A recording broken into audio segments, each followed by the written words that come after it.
On l'appelle la BA-110. De Creil partent des militaires, du matériel à destination de l'Afrique pour des opérations ou des missions humanitaires.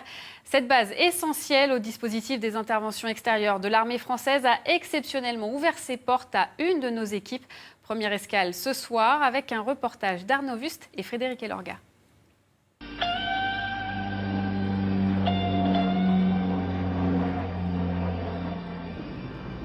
Tels des ombres dans l'aube naissante, les gardiens de la BA-110 veillent. Toujours discrets, nuit et jour, ces commandos fusiliers de l'armée de l'air montent la garde. Ils sont armés de fusils d'assaut. L'arme est chargée que, si vous voulez, en régime dit de combat. Donc quand on est sur certains théâtres, dans certaines conditions. En tout cas, ici sur base aérienne, elle est approvisionnée mais pas chargée.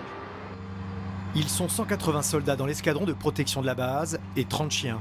Ensemble, ils surveillent 400 hectares de terrain militaire, des bâtiments, des hangars et des forêts, des lieux différents, ardus à contrôler. Cette nuit, c'est Déclic, un berger allemand de 4 ans, qui mène le groupe.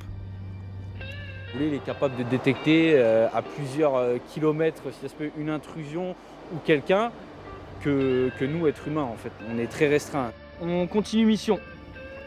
Bien pris. À Creil, le stationnement permanent d'avions sur la piste est un enjeu de sécurité, mais pas seulement. Leur surveillance va aussi vers le pôle renseignement qui se situe dans un autre secteur, qui regroupe tout le renseignement de l'armée de terre, de la marine et de l'armée de l'air. Au même moment, sur le tarmac de Roissy, 4 Airbus de la base de Creil attendent pour décoller. Ils servent à l'armée de l'air pour transporter les troupes et le matériel nécessaire aux opérations spéciales ou aux missions humanitaires. Cet Airbus va partir ce matin pour le Niger. Le personnel navigant et militaire, ils sont sous-officiers de l'escadron STRL de la BA-110. Comme dans n'importe quel avion, ils inspectent les dispositifs de sécurité. Défibrillateur que si la victime est inconsciente. Coller et connecter les... Notre spécialité, c'est de transporter des blessés par voie aérienne. Donc que ce soit militaire ou civil, après c'est principalement des militaires. Mais du coup, tous les avions de l'armée de l'air, on peut être amené à transporter des gens blessés ou malades. 2 heures seront nécessaires à l'équipage pour préparer l'avion. Pendant ce temps, plusieurs tonnes de fret sont chargées dans les soutes. Du matériel nécessaire à la mission des soldats engagés dans l'opération Barkhane au Sahel. Du fret préparé et organisé à 40 km de là par l'escadron de transit de la base de Creil. Dans ce hangar, des centaines de palettes sont préparées pour Dakar, Beyrouth, N'Djamena.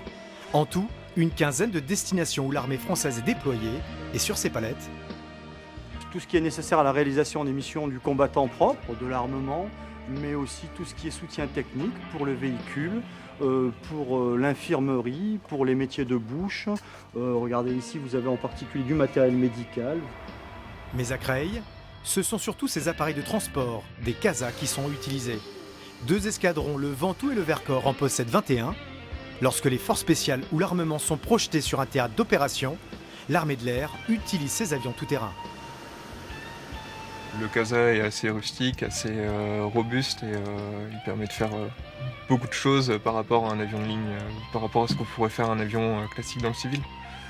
Ça va être la possibilité d'aller se poser sur un petit terrain court pour pouvoir ravitailler des hélicos, pour pouvoir ravitailler des personnes en nourriture. Ça va être vraiment d'une mission à l'autre. Les missions peuvent être totalement variées sur un seul vol. Comme tout véhicule, ces avions nécessitent une maintenance régulière. Ce CASA doit repartir au Tchad. Il avait un souci technique. Ses mécaniciens n'ont eu que quelques jours pour réparer la panne. Donc en fait, c'est tout ce qui sert à la climatisation de l'avion et la pressurisation. C'est important dans un avion quand ça va en Afrique quand même là. C'est assez important. Pour les pilotes et pour les passagers, ça c'est important. Quand il fait 40 degrés, ils sont contents d'avoir la clim.